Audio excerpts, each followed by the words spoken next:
Scouser. Before we even go to midfield, I mean, obviously, if we look at everything in lines, in defense, midfield, attacking line, do you feel? Would you agree that midfield is probably like the most discussed area at the team right now?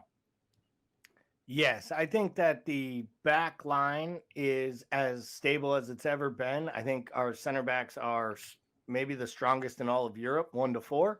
And I think the addition of Ramsey and how much Tsimikas kicked on last year, I think at some point he puts real pressure on Robbo, not for the starting job, but for more minutes. So with that, I think the defense is there. We lost a world-class player in Mane, but we had question marks in our midfield basically throughout most of last season. We had question marks at the beginning of the year on what Elliott's role and Jones's role, and we all still question Naby. I feel like I don't even want to say a match-to-match basis.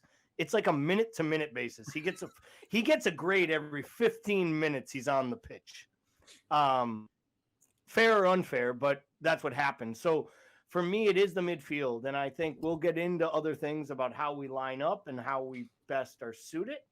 But I think age requires us to put all of our focus on the midfield. So let's go to that in terms of, because we've been speculating. I mean, not only us, it has been speculated that there'll be a formation change based on the lineup. It feels like, and based on the targets we've been after, Paul, like a 4-2-3-1 is very likely in some shape or form. But either way, we talked about like a lot of the youngsters last week. We also talked about Ox in the podcast before in terms of that third midfielder that can kind of play more of an attacking role. In terms of the two in that 4-2-3-1 is the area probably where we have a shortage.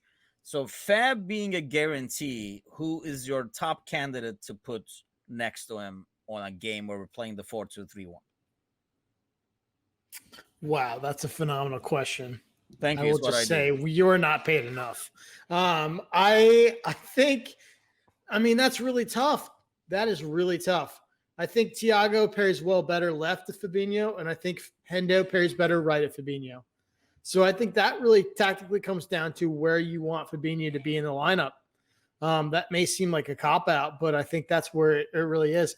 And, I want to add, I love that little clip where Thiago quotes saying that Henderson is one of the best midfielders he's ever played with in his entire career, because I think there's a split amongst Liverpool fans still who really genuinely think that Henderson is overrated and is not what he should be. And I think that is just so patently false.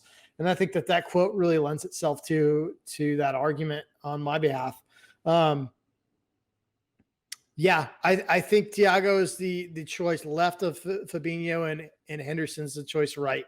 And I think it really comes down to how you want to play that. I still think we're a midfielder short. Okay, wait. When you said how you want to play that, I mean, do you mean like who? I think that depends on where you want Fabinho. Yes, I think that depends on where you want Fabinho to man mark. I really do. And I think that comes down to your opposition. I think if you're playing City, you're playing Fabinho left and you're playing Hendo right. I think if you're playing a lot of other opposition where you don't necessarily have to man mark Fabinho on the left side of that midfield, I think that you're playing Thiago. But yeah, I mean, I think that formation is the only formation in which you can justify not picking up a legitimate starting 11 midfielder. Because I think if you want to stay in a 4-3-3, you are at least 1 to 2 bodies short.